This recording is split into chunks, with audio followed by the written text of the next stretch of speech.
Udah masak nih, tinggal makan. Oke guys, ini lanjutan video sebelumnya kami masak di pinggir sungai. Ini lagi siapin kompor ya. Tadi bumbunya udah disiapin, ini cuma nyalain kompor, terus kasih mentega. Ini mentega pengganti minyak. Jadi kalau bawa minyak takut bocor, kami kasih mentega aja. Mentega cair, terus kita masukin bawang dulu. Kita goreng dulu bawangnya agak layu dikit, baru kita masukin bumbu yang lainnya. Nah ini selanjutnya tomat, habis tomat kita masukin cabai juga, terus kita aduk-aduk biar layu dia.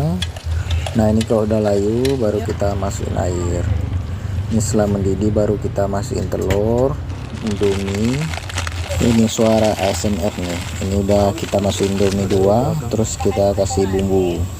Jadi kalau udah bumbunya merata kita tunggu sampai mendidih. Nah ini